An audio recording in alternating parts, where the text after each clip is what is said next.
Video is for all of us, including myself speaking, all of us in Germany, all of us in Europe, all of us that have left our country to look for greener pasture, to look for a better life. I understand that we came here or we are living here because here is providing for us, because here is giving us those things that we need. But then we shouldn't work our ass to buy.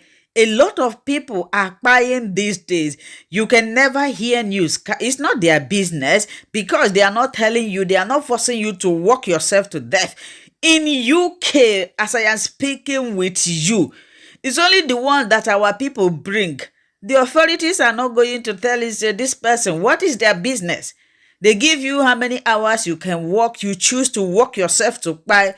In UK, every day, every blessed day, it's not one person. No, what is all this?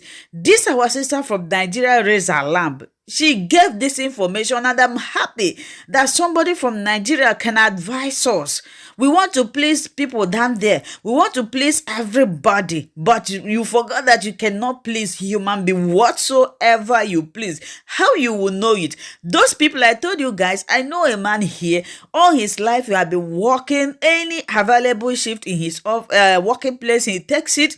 This man, he have not been buried, but his siblings, they were scrambling. He's still lying on the mattress. They are scrambling for his property. Nobody is even talking about how they are going to bring him home to bury him. So, my dear people, I will allow you to listen to this, our sister. Before I used to do, I want to satisfy everybody. The best advice one can give to themselves is the one you advise yourself. I need to call myself to order. If you leave now, your children, who is going to train them? Those people down there, are they ready to send money from Nigeria? You go and change Naira to Euro to send to you. They will even deny every good thing you have done for them. They will call you all sorts of names. I'm not in any way discouraging you from helping people. I'm not in any way discouraging you from pursuing your dream. But my own is that if you are pursuing this dream, remember that this life is once. Once that breath ceases, you are no more. And you can't do all those things that you wish to do. If you are walking, walk with your sense. Walk the one that your body can carry. This our sister lamented a lot of things. Most of the times, it's not even our problem that we are working for. We are working for other people's problem. And these people will never appreciate you. They will never cherish you. They are respecting you because you are giving them money, because you are paying their children's school fees, because you are doing any day. If you want to try, check this thing that I said. Anybody that you are giving money, just one day, tell them that you don't have again, or things are hard, or this. You will see their attitude towards you. You will know that the connection, what connected both of you is because of those help. You are helping them.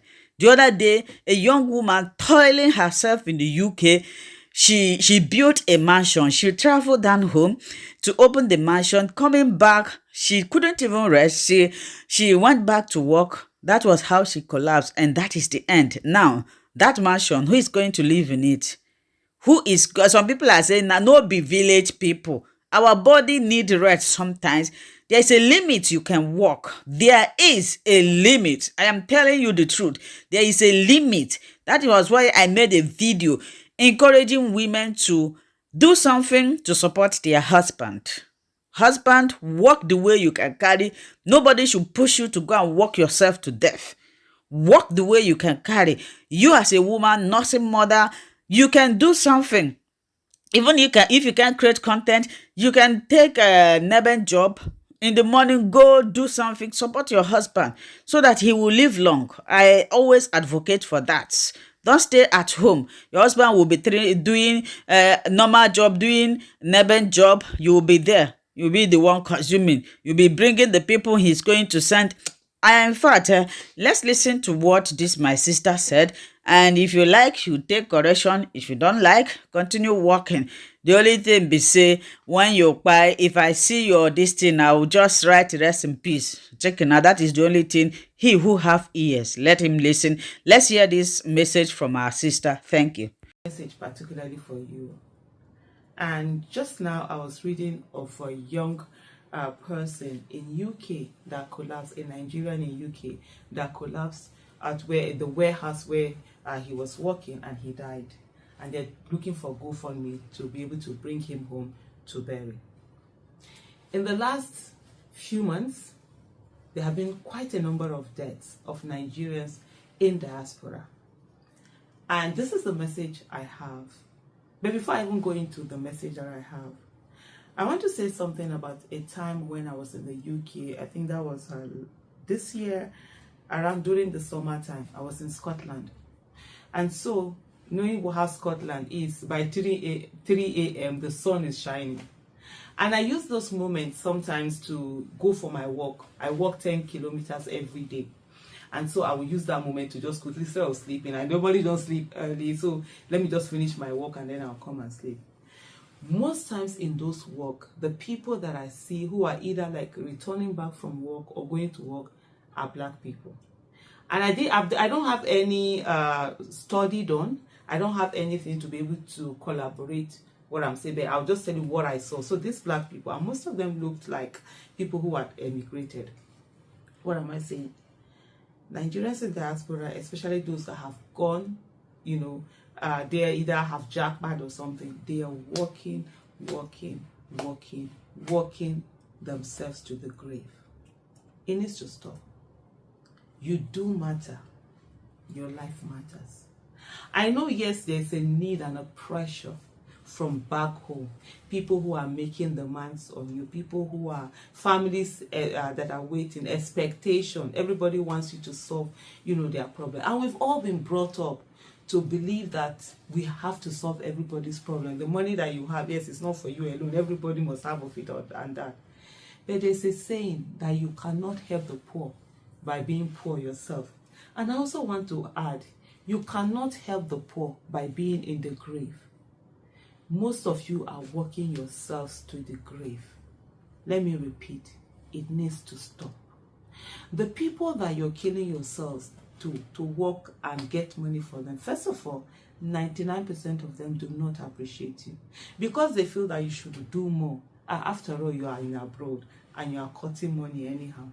Meanwhile, you are there, you have no savings, you have nothing. You're literally working to be able to maintain the people that are back home in Nigeria. And yet, it is not appreciated. If anything were to happen to you today, you're not even, let's even leave death out of it.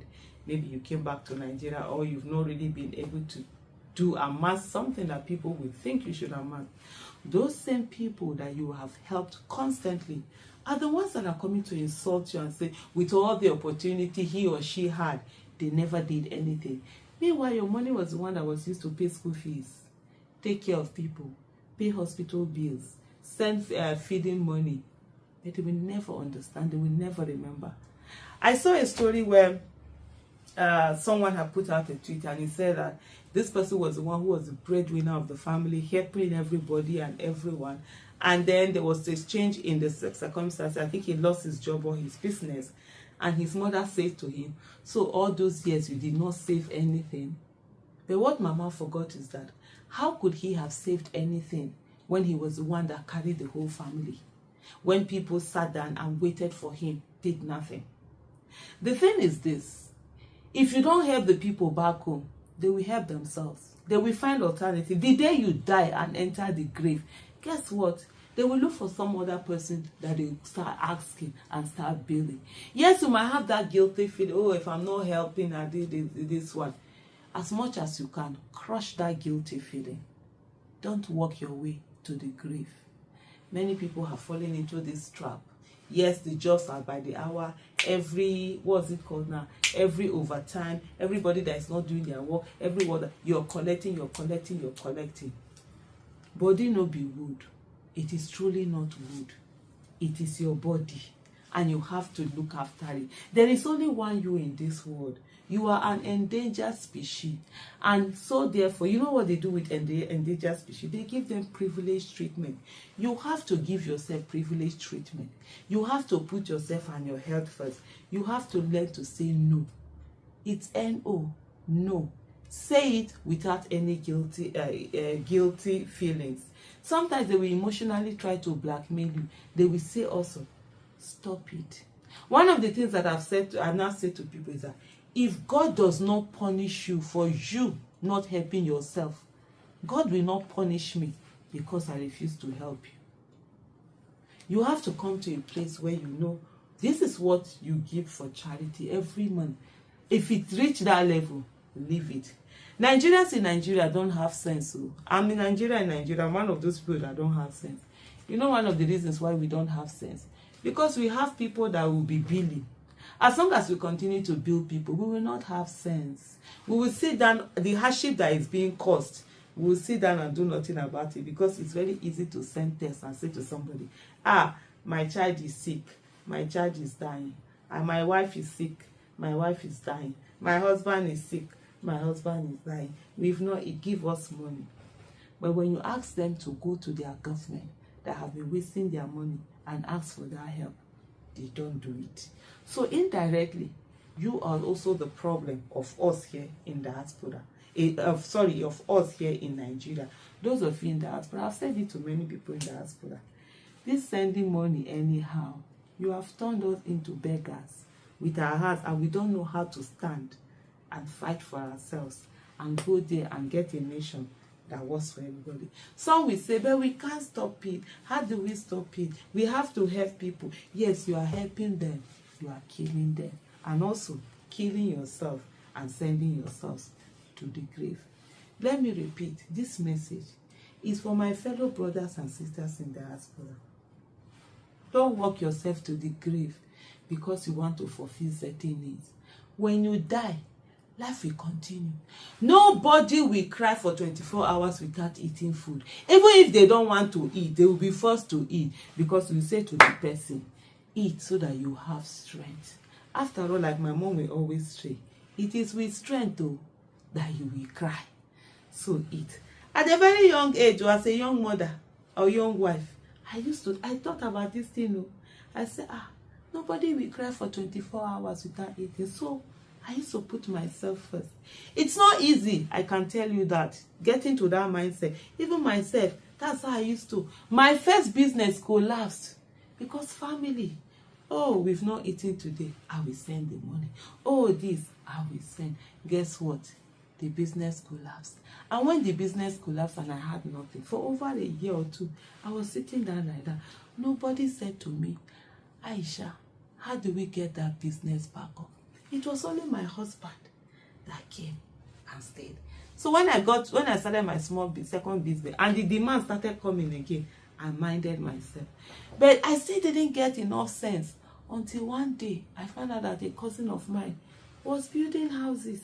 And here I am, as of that time, any millions. I don't have any house. Solving problems, paying school fees. Even though I still pay the school fees now, but at a level that it's not going to affect me, it's not going to affect my health. But a lot of our brothers and sisters in diaspora, and even some here, they are doing it at a level that is affecting their health. Why the diaspora one is different is that because there are so many hours that come on, that temptation, I can earn $90 here, I can earn £100 here today, let me do it. It's affecting a lot of people. And so that time when I saw that my cousin, I had to sit down and say to myself, one day these people will abuse me and say, for all the opportunities she had and all the millions she made, she never did anything for herself. And that was why I had to cut some of the expenses and also started building. And that was why in 2007, I started my own building. I started building. You know something about helping people is that if you are climbing a tree and there are people pulling you down, you can never get to the top. But if you shake off the people that are pulling you down and you take yourself all the way to the top of the tree, you can put your hand down and lift people to be at the top of the tree. Do you get? So you now lift many people to come and meet you at that top of the tree. But if you continue, for those who allow themselves to be pulled down with all the little bits and whatever, guess what will happen? All of you will be at the bottom of the tree. Let me repeat what I said earlier. You cannot help the poor by being in the grave. Thank you so much.